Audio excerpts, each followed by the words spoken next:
कार्तिक शुक्ल पक्ष चतुर्दशी को बैकुंठ चतुर्दशी के रूप में मनाया जाता है। मान्यता है कि इस दिन महादेव और श्री हरि विष्णु का एक साथ पूजन करने से भक्त बैकुंठ लोक का अधिकारी बन जाता है। हिंदू धर्म में कार्तिक शुक्ल चतुर्दशी की विशिष्ट महत्व है। वर्ष भर में एकमात्र यही ऐसी तिथि है जिस दिन शिव और श्री हरि विष्णु का एक साथ पूजन किया जाता है। इस पर्व से जुड़ी पद्म पुराण की कथा के अनुसार देवशयनी एकादशी के दिन जगत पालक श्री हरि विष्णु सृष्टि संचालन का कार्यभार भगवान शिव को सौंपकर चातुर्मास काल में योग निद्रा में चले जाते हैं। देवोत्थानी एकादशी के दिन चातुर्मास की निर्धारित अवधि पूरी होने पर श्री हरि विष्णु जब योग निद्रा से बाहर आते हैं तो एक और देवगण उनका भव्य स्वागत करते हैं, दूसरी ओर वे स्वयं काशी जाकर कार्तिक शुक्ल चतुर्दशी की शुभ तिथि को अपने आराध्य महादेव का पूजन वंदन कर उन्हें कृतज्ञता ज्ञापित करते हैं। भक्तों, शास्त्रों के अनुसार कार्तिक माह के शुक्ल पक्ष की चतुर्दशी तिथि को अरुणोदय काल में स्वयं भगवान विष्णु ने वाराणसी में मणिकर्णिका घाट पर स्नान कर पाशुपत व्रत करके 1000 कमल पुष्पों से भगवान शिव का विश्वेश्वर स्वरूप में पूजन अर्चन का संकल्प लिया था।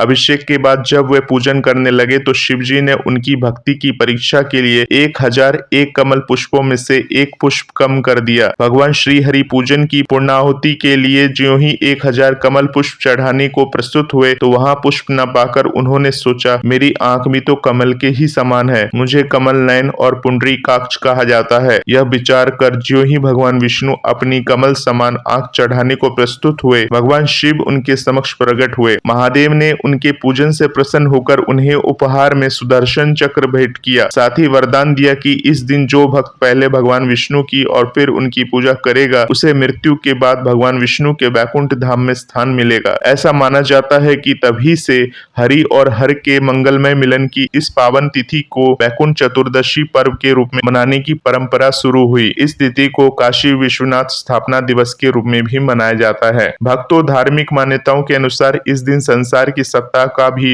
हस्तांतरण होता है। इसी दिन योग निद्रा से बाहर आए भगवान विष्णु को भगवान शिव संसार के संचालन का कार्यभार दोबारा सौंपते हैं। इस दिन श्रद्धालु भगवान शिव को बेलपत्र और भगवान विष्णु को तुलसी पत्र अर्पित करते हैं। पौराणिक मान्यता के अनुसार इस दिन किए गए जप तप और दान पुण्य का फल 10 गुना अधिक होता है। भक्तों, जो श्रद्धालु इस दिन सूर्योदय से पूर्व स्नान आदि से निर्मित होकर पूजन वेदी पर गो घृत का दीप जलाकर अक्षत चंदन तुलसी और बेलपत्र अर्पित कर कमलों के फूलों से शास्त्रोयुक्त विधि से भगवान शिव और श्री हरि विष्णु का पूजन संयुक्त रूप से करते हैं, उनके जीवन पर भगवान कृपा बनाए रखते हैं और मृत्यु के बाद भी वह बैकुंठ लोक के अधिकारी बन जाते हैं। इस दिन श्रीमद् भागवत गीता और श्री सूक्त का पाठ करना भी विशेष फलदायी माना जाता है। साथ ही बैकुंठ चतुर्दशी का व्रत कर तारों की छांव में सरोवर नदी आदि के तट पर 14 दीपक जलाने से शुभ फलों की प्राप्ति होती है। बोलिए श्री सिद्धि विनायक महाराज की जय।